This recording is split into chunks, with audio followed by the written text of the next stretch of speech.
Hello, Hillbilly Orchids. Welcome back to my channel. Today we are going to talk about this huge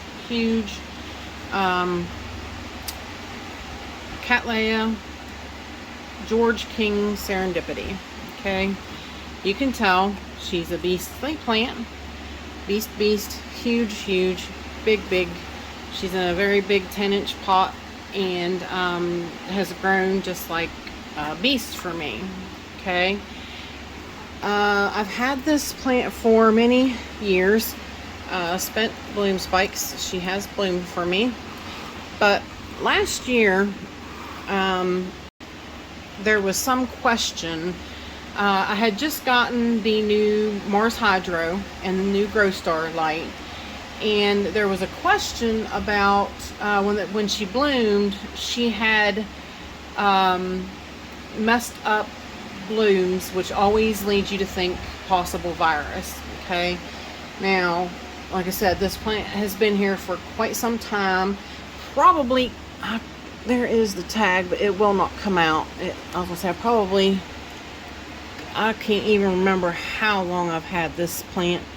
She is so massive, yeah. So I'm not really sure, but long time. I've had this plant long time. Anyways, so far she has not bloomed this year for me either. So I did back it away. I have kept it pretty much so away from everybody. So I kind of think maybe I just wasn't really giving her enough light. And the reason I'm holding this is because she's so big. Once I put you guys on the tripod, you're probably not going to be able to even see her. So yeah, we could do it a little bit like that, I guess, for the moment. But the reason that we're talking about her is, like I said, that bloom was pretty funky. And I really kind of just leaned to that. I really thought that it was the lights that burnt the balloons, burnt them, because it did it on a couple other ones as well. It did it on my apple blossom, which I knew my apple blossom wasn't virused either because it had bloomed prior and was just fine. And it actually, the light kind of baked my apple blossom. It was a white bloom, but it baked it so funny looking. And then I realized after talking with Yoshi had somebody come to one of their meetings and said, those lights should only be run at 50 to 60%, no more than that. And I'm like, well, okay, these are full blast lights, and I've got them high up, as high as they can go, but I'm like, they're high up to the ceiling high, and they were as high as they could go. I didn't have them back down. I'm like, sadly, my thought process was, you have an expensive grow light, bust it wide open and use it. Like, why are we backing it off to half? You know what I mean? Like, it just kind of doesn't make a lot of sense to me, but I was like, okay, I will go with that thought process and go ahead and, say okay to that, but I really believe that it was the light, but because I've not had any problems since I've backed off my lights. I backed off the Grow Star and the Mars Hydro, both to 55%, I believe. So and I did at one point, I started upping it a little bit because I wanted to try to do like 60. And I noticed my Touch of Arthron and stuff started burning again. So I was like, no. So I backed it back down. I'm like, I just can't I won't be able to do no more than 55%. I don't have high enough ceiling for that. So, but anyways, long story short here, we're getting into that as to why I wanted to test this one. But the big thing is that recently, Stephen Van Kampen-Lewis sent me some virus tests that he received from a gentleman. I can't remember his name, but I do want to give him a shout out too, because I wouldn't be able to do this if he had not. So I'll put his name up on the screen. I think was it Jim?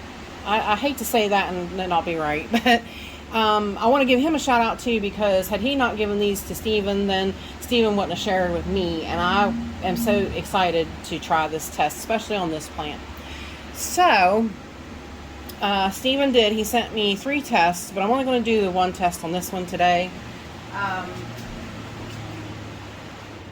I am going to turn off Cyclone Sally because, as we know, her air is just something else. So, anyways, I did read, hang tight, guys. I will be right back.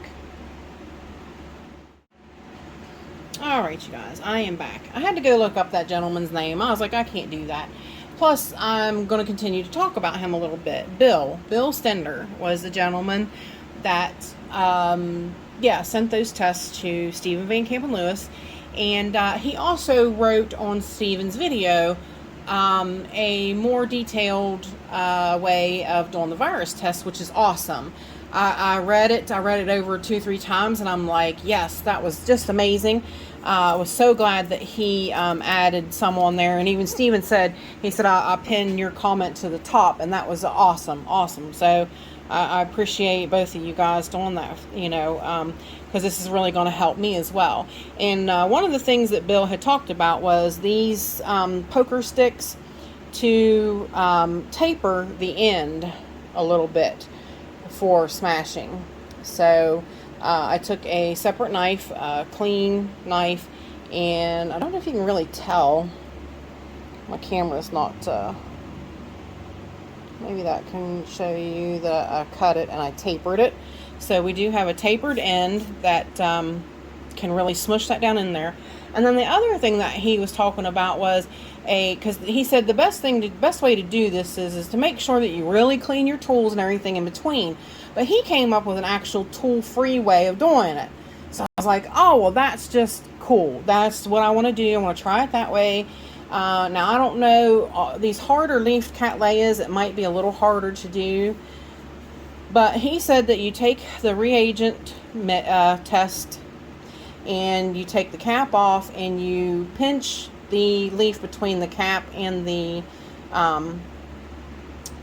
leaf, and it gives you a half moon piece of leaf to be able to push down in there and smush. So I'm going to give that a try because I want to do it that way. I want to do tool free. I don't, Stephen did use a little snip thing to snip his, but I do want to try this way. So we have that's what I'm trying to figure out, which one would actually be a thinner, because this Serendipity, you guys, is really thick leaf cattleya. I mean, she is a beast.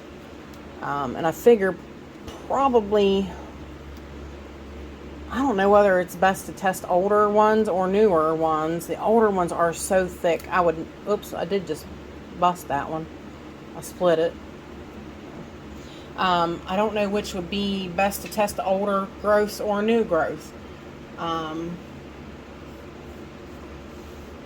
Yeah, that's a good question. This newer growth here, I could definitely probably poke through it better than these. This one's fairly new too, but these old growths, they are really thick, really thick. But let's see what we can find out here. But basically what you do is you take the piece of leaf, put it in here, and you smash it, and then you take your test strip out and you put your tester in there for 15 minutes, and then you wait and get your results. So let's see what we can do here, guys. I'll take the top off, and he said too to make sure to wash your hands in between doing tests, but we're only doing one, so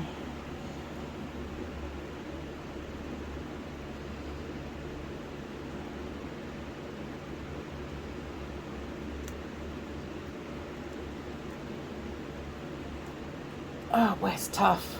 I picked a tough leaf, I'd say, to try to do it with. I did it, guys. I did it. Yay. You see it? It's stuck in there, but alright. I did it. Alright, so then we're going to take our smasher, our little pokey stick, and get it down in the reagent. And we're going to... It's kind of hard to see it, but we're going to mush, mush, mush, just so that we get all the juices out. And you can see, yes, the water is turning light green. And to smush those, to blend that tip to a point definitely makes a difference. Definitely. So, really great tip, Bill. Thank you very much. Alright, I'd say that is really well mixed. Now, you can see it's light green and everything. We're going to set it in the holder. We're going to take out our test strip.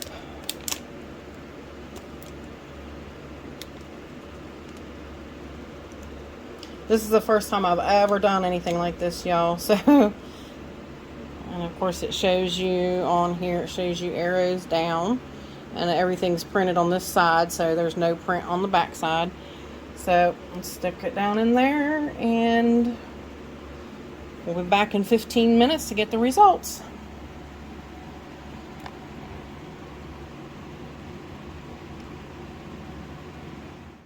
This channel is sponsored by the Orchid Supply Store. It is literally your one-stop shop for anything and everything you could possibly need orchid related. And they even sell orchids. Use my name code Hillbilly in the code section for a 12% viewers discount. So go check them out, y'all. Alrighty, y'all. We are back, and with really bad news.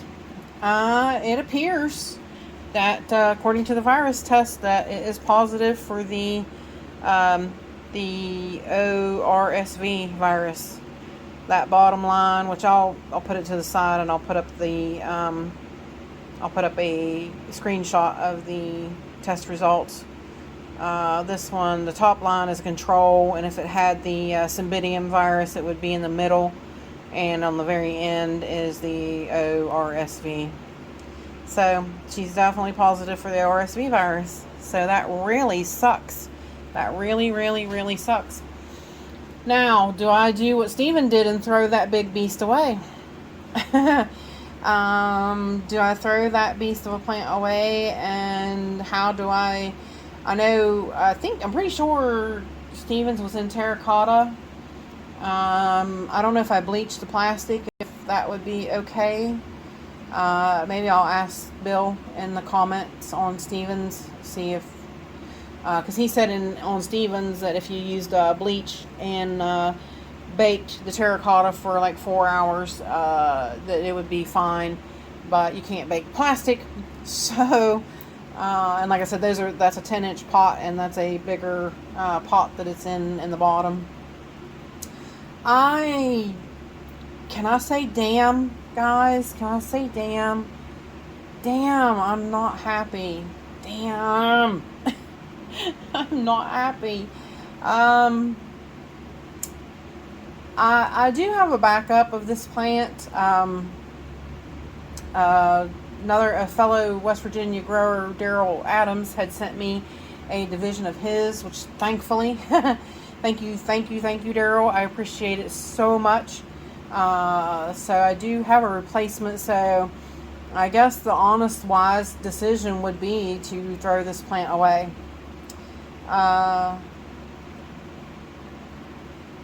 That's gut-wrenching, you guys. It's really gut-wrenching. I really honestly thought it was the lighting. So, but see, that's why these tests are better to know than not know. So, I'm just sick. I'm sick, you guys. I'm telling you, this plant's in a 10-inch pot. It's a beast of a plant, and I really thought about dividing it up because it was getting so big. But, yeah, not now. So, I guess you guys can let me know what you think in the comments, and I'll definitely be getting a hold of Stephen, so see what his opinion is. And with that said, I appreciate all you beautiful, wonderful people stopping by and hanging out with me. And bye for now, y'all. Till we meet again.